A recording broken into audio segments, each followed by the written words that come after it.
இது ஃபர்ஸ்ட் மலேசியாவின் செய்திகள் உங்களுக்காக.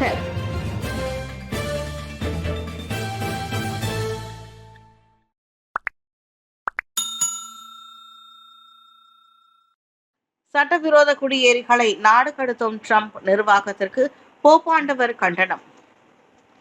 அமெரிக்காவின் எல்லை வழியே அண்டை நாடுகளான மெக்சிகோ, கனடா உட்பட பல்வேறு நாடுகளை சேர்ந்தவர்கள் சட்டவிரோதமான வகையில் புலம்பெயர்ந்து அந்நாட்டிற்குள் செல்கின்றனர்.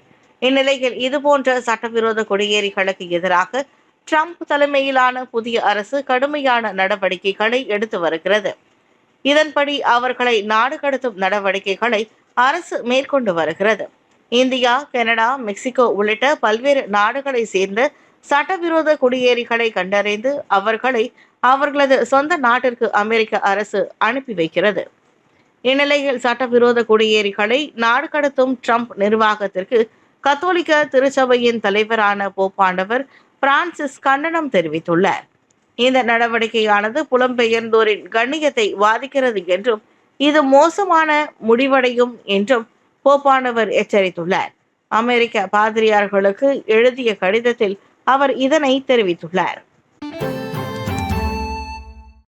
பென்டகனில் நிதி முறைகேடு, எலன் மஸ்கை விசாரணை அதிகாரியாக நியமிக்க ட்ரம்ப் முடிவு. அமெரிக்காவின் இராணுவ தலைமையகமான பென்டகனுக்கு பட்ஜெட்டில் ஆண்டுதோறும் $1 டிரில்லியன் நிதி ஒதுக்கப்படுகிறது. கடந்த ஆண்டு அதிபராக இருந்த ஜோ பைடன் $895 பில்லியன் ஒதுக்கியிருந்தார். இந்நிலையில் பென்டகனுக்கு நிதி ஒதுக்கீடு செய்ததில் முறைகேடு நடந்திருப்பதாக குற்றச்சாட்டுகள் எழுந்தன. இதையடுத்து அதிபர் ட்ரம்ப் பென்டகனில் நடந்துள்ள நிதி முறைகேட்டை கண்டறிவதற்காக சிறப்பு அரசு பிரதிநிதியாக எலன் மஸ்கை நியமிக்க முடிவு செய்துள்ளார். இது குறித்து ட்ரம்ப் கூறும்போது, கல்வித்துறையை ஆய்வு செய்யுமாறு எலன் மஸ்கிடம் கூறுவேன்.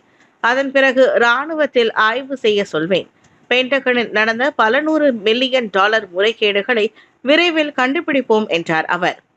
இதற்கிடையே எதிர்க்கட்சியினர் அரசின் ரகசியங்களை எலன் மஸ்கிடம் ஒப்படைக்கும் முடிவு ஆபத்தானது என்று எச்சரிக்கை விடுத்துள்ளனர். பென்டகனுடன் ஒப்பந்தம் மேற்கொண்டுள்ள பல்வேறு நிறுவனங்களில் எலன் மஸ்கின் நிறுவனமும் உள்ளன என்பது குறிப்பிடத்தக்கது. பாகிஸ்தானை ஆள்வது இராணுவ தளபதி என்பது குழந்தைக்கு கூட தெரியும். இம்ரான்கான். ஊழல் வழக்கில் தண்டனை பெற்று சிறையில் அடைக்கப்பட்டுள்ள பாகிஸ்தான் முன்னாள் பிரதமர் இம்ரான்கான் இராணுவ நடவடிக்கைகளை தொடர்ந்து விமர்சனம் செய்து வருகிறார். இந்நிலையில் அடக்குமுறை மற்றும் பாசிசத்தின் பிடியில் பாகிஸ்தான் சிக்கியுள்ளது என்று இம்ரான்கான் விமர்சித்துள்ளார். இது தொடர்பாக அவர் எக்ஸ் தளத்தில் வெளியிட்டுள்ள பதிவில், பாகிஸ்தான் இராணுவத்தின் நம்பகத்தன்மை அழிக்கப்படுகிறது என்பதை இராணுவ பிரிவு செய்தி தொடர்பாளரிடம் சொல்ல விரும்புகிறேன். அரசியலில் தலையிட மாட்டோம் என இராணுவம் கூறுகிறது. ஆனால் பாகிஸ்தானை ஆள்வது இராணுவ தளபதி ஆசிம் முனிர் என்பது குழந்தைக்கு கூட தெரியும்.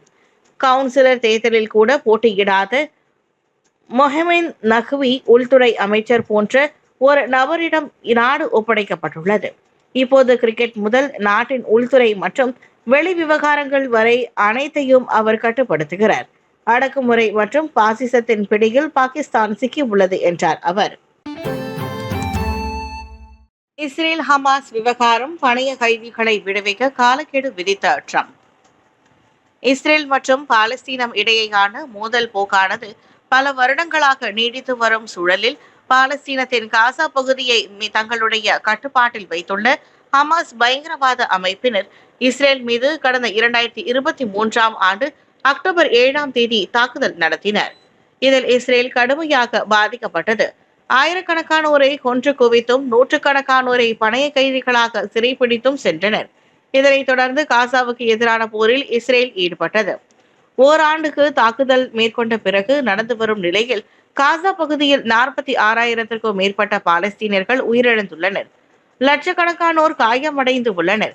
இதனை காசா சுகாதார அதிகாரிகள் உறுதி செய்துள்ளனர். இந்த சூழலில் அமெரிக்கா, எகிப்து மற்றும் கத்தார் ஆகிய நாடுகள் மேற்கொண்ட மத்தியஸ்த பேச்சுவார்த்தையின் பலனாக இஸ்ரேல் மற்றும் ஹமாஸ் இடையே போர் நிறுத்த ஒப்பந்தம் ஏற்பட்டது.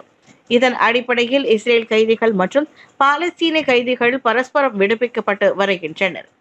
இந்நிலையில் அமெரிக்காவின் ஓவல் அலுவலகத்தில் நிருபர்களிடம் பேசிய டொனால்ட் ட்ரம்ப், காசாவில் பிடித்து வைக்கப்பட்டோர் உள்ள பணைய கைதிகள் அனைவரும் வருகின்ற சனிக்கிழமை மதியத்திற்குள் விடுதலை செய்யப்பட வேண்டும். அப்படி அவர்கள் விடுவிக்கப்படவில்லை என்றால் போர் நிறுத்த ஒப்பந்தத்தினை ரத்து செய்து விடுவேன் என கூறியுள்ளார். காங்கோவில் பயங்கரவாத தாக்குதல், 55 பேர் பலி. மத்திய ஆப்பிரிக்க நாடான காங்கோ குடியரசில் உள்நாட்டு போர் பல ஆண்டுகளாக நடைபெற்று வருகிறது. அதேவேளை காங்கோவில் பல்வேறு பயங்கரவாத குழுக்களும் செயல்பட்டு வருகின்றன. பயங்கரவாத குழுக்கள் அவ்வப்போது பொதுமக்கள் மீதும் பாதுகாப்பு படையினர் மீதும் தாக்குதல் நடத்தி வருகின்றன. அதேவேளை அந்நாட்டில் பல்வேறு கிளர்ச்சி குழுக்களும் செயல்பட்டு வருகின்றன. நிலம், சுரங்களை கைப்பற்றும் நோக்கில் கிளர்ச்சி குழுக்கள் செயல்பட்டு வருகின்றன. இந்நிலையில் காங்கோவின் இடூரி மாகாணம் பஹிமா பட்ரிஜாவில் பகுதியில் உள்ள கிராமங்களில் பயங்கரவாதிகள் தாக்குதல் நடத்தினர். இந்த தாக்குதலில் 55 பேர் உயிரிழந்தனர். மேலும் கிராமங்களில் உள்ள வீடுகளை பயங்கரவாதிகள் தீ வைத்து எரித்து சென்றுள்ளனர். இந்த தாக்குதலை தொடர்ந்து அப்பகுதியில் பதற்றமான சூழ்நிலை நிலவி வருகிறது. பாலஸ்தீனியர்கள் மீண்டும் காசாவில் குடியேற உரிமை இல்லை, ட்ரம்ப் அதிரடி. அமெரிக்க அதிபர் டொனால்ட் ட்ரம்ப் பதவியேற்ற பின்பு பல்வேறு அதிரடிகளை காட்டி வருகிறார். கடந்த வாரம் இஸ்ரேல் பிரதமருடனான செய்தியாளர்கள் சந்திப்பின் போது ட்ரம்ப் காசா விவகாரம் குறித்து அதிரடியாக பேசினார். அவர் கூறுகையில், அமெரிக்கா காசா பகுதியை கைப்பற்றும், மேலும் அதை நாங்கள் சொந்தமாக்கிக் கொள்வோம். காசா பகுதியில் உள்ள பாலஸ்தீனியர்கள் வேறு இடங்களில் மீள் குடியேற்றப்படுவார்கள். காசாவில் உள்ள வெடிக்காத ஆபத்தான அனைத்து குண்டுகள் மற்றும் பிற ஆயுதங்களை அகற்றுவதற்கு நாங்கள் பொறுப்பேற்போம் என்றார் அவர். காசாவை தனது கட்டுப்பாட்டில் எடுக்கப் போவதாக கடந்த வாரத்தில் அறிவித்த ட்ரம்ப் தற்போது பாலஸ்தீனர்கள் மீண்டும் காசாவில் குடியேற உரிமை இல்லை என பேசி சர்ச்சையை ஏற்படுத்தியுள்ளார். காசாவில் உள்ள பாலஸ்தீனர்கள் அந்த பகுதிக்கு திரும்ப உரிமை உள்ளதா என செய்தி நிறுவனம் ஒன்றிற்கு அளித்துள்ள பேட்டியில், அரபு நாடுகள், குறிப்பாக அமெரிக்கா நட்பு நாடுகளான ஜோர்டன் மற்றும் எகிப்து காசாவில் உள்ள பாலஸ்தீனர்களை அழைத்து செல்ல அழுத்தம் கொடுத்து வருவதால் இது நடந்து வருகிறது. அவர்கள் மீண்டும் காசாவில் குடியேற உரிமை இல்லை என்று ட்ரம்ப் கூறினார்.